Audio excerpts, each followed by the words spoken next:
What is going on, everybody? So, Sonic Frontiers just came out about a week ago, and I've honestly been enjoying it. In fact, I would say that this is probably my favorite 3D Sonic game in the last 15 years, at least. And at certain points, this game really feels like the best 3D Sonic game ever. And I really had no doubts about that possibility. A lot of people were making fun of this game for one reason or another, for the pop-ins, for the fact that it looked realistic. It looked like it took place in an Unreal Engine playground. That doesn't alter the fact that Sonic Frontiers is a stable entry in the Sonic 3D game franchise. And it's like Sega took all of my notes from that previous what I would like my Sonic game to be like video and applied them to this game for the most part. Now, the story kind of takes a back seat in the game, and in Frontiers is mostly about exploring and finding new things, finding new strategies on how to defeat enemies. And defeating enemies is a blast. The combat is incredible in this game. The combat feels great. The parrying feels accurate enough. And sometimes the game actually feels like Sonic F, but the combos for the most part are satisfying to pull off. A lot of them require you hold a button after you do an initial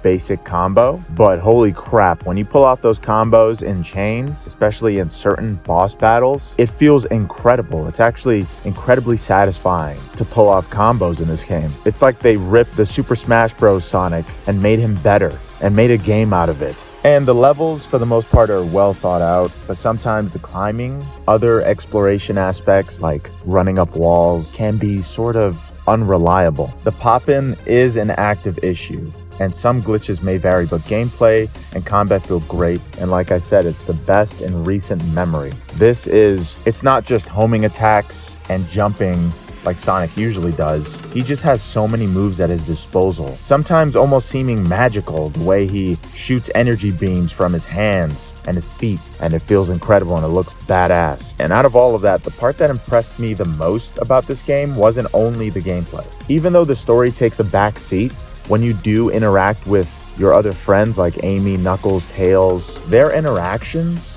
and relationships are pretty colorful in this game and displayed throughout, with a lot of dialogue between Sonic and Amy, for example. But speaking of Amy Rose's interactions and her personality in this game are by far the best. She's not just some thirsty girl who's pining over Sonic. She actually has a legitimate friendship and understanding with Sonic and seems kind of spiritual in this game, which is adding another aspect to Amy I've never seen before, because she has been obsessed with love and Sonic, but that's pretty much all she was. She kind of looked like sort of a bimbo or something. The way they portrayed her with barely any thought or other people in mind. The only other time I've seen Amy this thoughtful in a Sonic game, the only time I ever seen Amy this thoughtful in a Sonic game is Sonic Adventure 2, when she was talking to Shadow and telling him exactly why they were doing what they were doing, what their mission was. And she talks about that again in this game. And I'm not going to give too many spoilers, but the fact that Amy tells you about all these things, about all these lives that existed on this planet that you're on, this mysterious planet,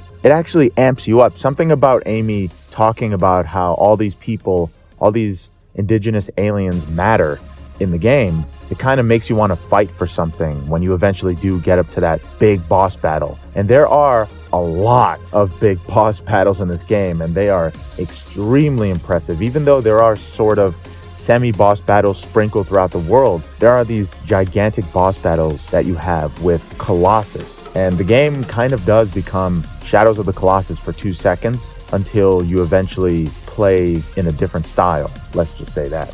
And now it's no secret that Supersonic is in this game, and I'll talk about that later. But for the most part, unlike Forces, the enemies in Frontiers are actually formidable at the very least. There are a ton of variations and strategies to beat them, even though most look different just based on their color scheme and shape of the enemies. Sometimes it makes them kind of look the same as well, even though they do have sometimes subtle differences or sometimes bigger differences between enemy variations. Besides the way they look, they fight very different from each other. And there are tons of different strategies on how to beat each individual enemy, and that's what gets you attached to the combat. But it's still extremely fun to fight enemies in this game because of the well-balanced difficulty, in my opinion. And let's talk about the Supersonic fights. They progressively get more challenging. That means there are multiple supersonic fights. And he's not just unstoppable and like an interactive cutscene like with other 3D Sonic games. It's sort of like the Sonic Mania Supersonic, and how it was so difficult to get those Chaos Emeralds, and we put so much work into it.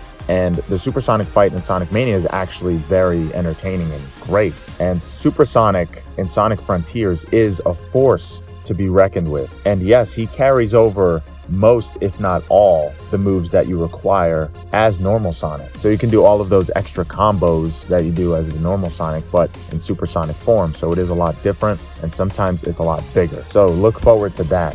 But undeniably, this is without a doubt the best 3D Sonic game I've played since Sonic Adventure 1 and 2. There are even references to Sonic Adventure 1 and 2 in this game, which is awesome to hear whenever they do pop up because they recognize the past. A lot of Sonic games just seem to take place in a new reality or a new timeline or a split timeline, like in Sonic Generations, so you don't exactly know, besides if it's Sonic's birthday, where this is taking place or if it's even taking place in a canon storyline. But Sonic Frontiers makes it clear that Sonic and Knuckles happened, Sonic Adventure 1 and 2 happened, and even other spin-off Sonic games happened. Some of these references kind of blew me away, because usually when a reference is made, it's kind of cheaply made, or it's like a character saying, hey, remember that one time? And sort of comes out of left field. But with Sonic Frontiers, I believe they accurately represent some of the references that they had in mind in certain scenes. And once again, Sega showed that they specifically listened to their fans. Frontiers marked most, if not all, the checkboxes for this 3D entry. I'm so excited to even own this game. It's my favorite game of the year so far. It is my game of the year. And yes, there are glitches, and the pop-in issues are still prevalent for the most part in this game. Sometimes Sonic is hiding behind a rock to avoid an enemy, and then the freaking rock disappears because the pop-in is so bad at certain points, at least for the Steam version. And yes, I bought the Steam version. I did not buy the Nintendo Switch version because I heard the Nintendo Switch version is really poorly optimized. So I'm not touching the Sonic Frontiers Nintendo Switch version until it gets better. But for the time being, I played it on the Steam Deck, on the go, and on the TV. It plays extremely well. Yes, there are the occasional crashes, and the pop-in issue for the Steam version is not good at all. But for the most part, I had an incredibly fun time with this game. I believe Sonic Frontiers is a new start for a new series that they should continue, even though it does bite off a lot of details from Breath of the Wild and Shadows of the Colossus. I think it bites off the most important parts that still go into a Sonic game pretty perfectly, like fighting towers, fighting Colossi. All of that can be done by Sonic's hands in a canonical, believable way in this game. It's not just forced in the game. We don't just see a lot of these elements forced into the story, even though the story, it isn't weak in this game, because I do believe the dialogue is at its strongest with Sonic Frontiers. A lot of the story elements are kind of convenient, but in a way that it makes the gameplay more convenient and varied. Not in a way where Sonic just turns up somewhere because, hey, we need to play more. Actually, there are some points where Sonic gets taken out after something happens, and I'm just like, really? You just dodged like 1,000 beams, and one beam took you out, and now we have to play another stage because that's the way the story has to go. But it's not a bad thing. Like, there are convenient story elements in this game and story beats, but they're all for the player. They're all to play more stages. And by the way, speaking of the stages, Sonic Frontiers open zones are pretty massive considering Sonic goes in like almost the speed of sound in this game. It still takes a good amount of time to go through these stages. It's not just an open zone, you can climb up to a tower and see everything. You can climb up to a tower and see like half of it. They feel more like mini open worlds. And there are like 4, or if I would say even 5 of them, if I'm gonna spoil. And it's like 4 hours per open zone. So you spend an entire Sonic game in each open zone. So judging by 3D Sonic games past, Sonic Colors was like 2.5 hours, Sonic Forces was like 2 hours. Sonic Frontiers at times feels like 10 different Sonic games perfectly mixed together. So when you come up with a story beat that says, oh, he's weakened now, so now you have to find this and that, but there's still an overarching story that shows that all of these losses that Sonic goes through actually affects him, and it affects the world around him. So it's not just, hey, here's a new stage, check it out. The open zones are incredible to go through. They're so much fun when you grind around, when you run around some loops. You can even go into mining caves. So there are technically sort of dungeons in this game, sort of. But I wasn't expecting that. I thought it was all going to be surface level. But the more you go through stages, the more you start to realize that these stages have internal elements that you have to go through as well. And you have to really explore some of these locations. That's another positive. You know, I am just amazed, and I just want to go back to fully complete this game as soon as possible. I actually can't wait to go back and play this game. I'm having a hard time not playing it. It took me more than a week to finish this one. Like 4 hours per session. I can't say the same for other Sonic games. They just haven't been that long. Sonic Adventure 2 was kind of long. Sonic Adventure 1 was kind of long as well. But this is the longest Sonic game with the most content I've ever played. And speaking of content, before I forget, there are mini games, and the mini games are so much fun. They're so unique because you have an ability called the Psy Loop, which you can sort of make enemies gravitate to your attack by drawing a circle around them. I think that's a good way to describe it.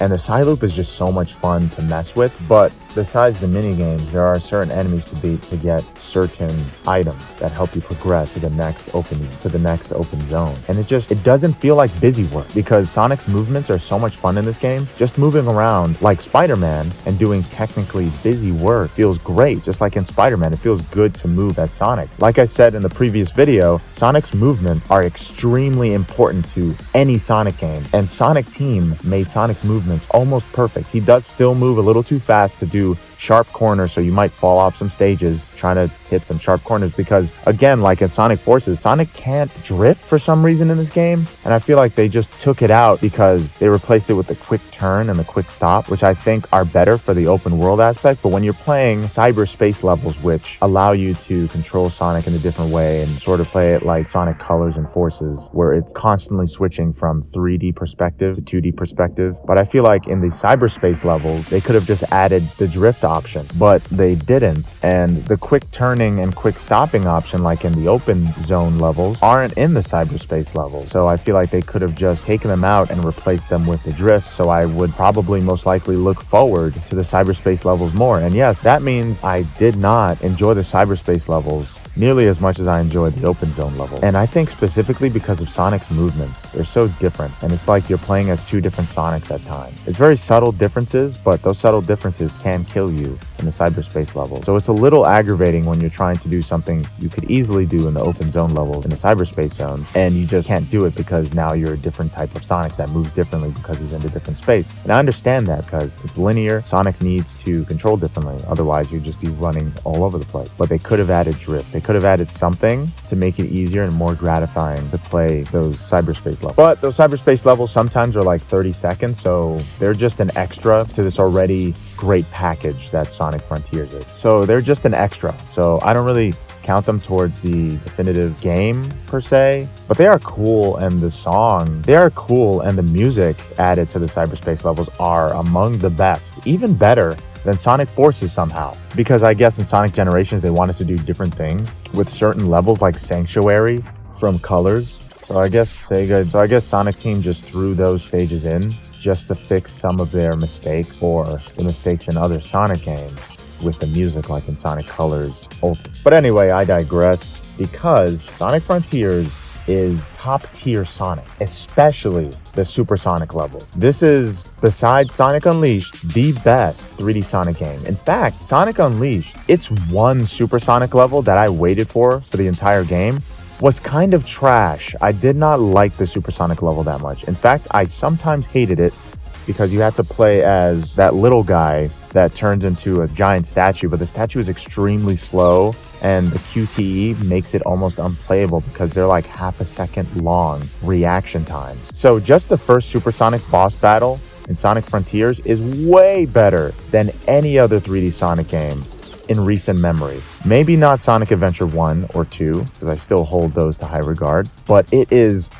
almost as good as those, if not sometimes almost better than those Supersonic battles. And that's saying a lot. But overall, I enjoyed the hell out of this game. But there are some crazy poppin' issues, and the climbing can be annoying because you climb a lot of stuff in this game. So for Sonic to be extremely slow if you're not running on a wall, and then you run on the wall and it kind of bends Sonic to a different direction randomly, It just feels unreliable, and I need to fix that. So I give this game, regardless of those two things, an 8.5 out of 10. It's almost a 9. If it wasn't for that rock that disappeared, that was clearly in the cutscene and that reappeared, I would give this a 9. But the pop-in issues are jarring and they will bother you sometimes. But yes, this is a fantastic game. And that makes it like one of the best Sonic games, or 3D Sonic games ever. And for some reason, there's a lot of people that want to boycott this game or doing some kind of hate speech for this game, or there's certain fans of certain YouTubers that are talking bad about it. I don't give a crap. I love this game. I'm going to continue to play it till the end of time and till the end of me. And thank you, Sonic Team, for finally listening to your fans. Thank you, Sega, for letting Sonic Team work on this game. And even though sometimes I can tell they were on crunch hours making this game with all the pop-in issues and all the delirious sort of glitches that it could have. And I was scared that it was going to have glitches. I was scared that the glitches were going to hurt the game. And sometimes they do. That's why I took out some points. But sometimes they really don't. And you can't tell that this game has pop-in issues sometimes, because what's happening on screen is just so incredible. And the mini games are everywhere, so you have plenty of distraction. And besides that, all I can really ask for this game is just more content. Give us more DLC for this game. If you're not going to make another Sonic Frontiers, and if you're going to go straight to Sonic Adventure 3, then I'm okay with that. Make Sonic Adventure 3, Sega. Make Sonic Team, that referenced Sonic Adventure 1 and 2 in this game clearly. Have them make Sonic Adventure 3, but just make more DLC for Sonic Frontiers in the meantime, because I need more Sonic Frontiers in my life. And of course, I played Sonic Frontiers with the soap shoes, in case you're wondering. That's why it took me so long, because it took a few days to get the soap shoes. Also, just to add, Sonic's controls are fully customizable in the options menu. You can control the height that he jumps, how fast he jumps, how fast he turns. This Sonic is completely and fully customizable, and I find that just incredible. I didn't find out till later on, when I was like halfway through the game, you can actually adjust Sonic's steering speed and his acceleration, his jumping speed, and his jumping height. It's just incredible. But yes, let me know what you thought about this game. How did you like Sonic Frontiers? Did you love it? Did you hate it? Or are you still waiting for your opinion to pop in? Because I'm still waiting for that rock to pop in. I don't know where it went. And thanks so much for watching, and I'll talk to you guys later. Have a good one.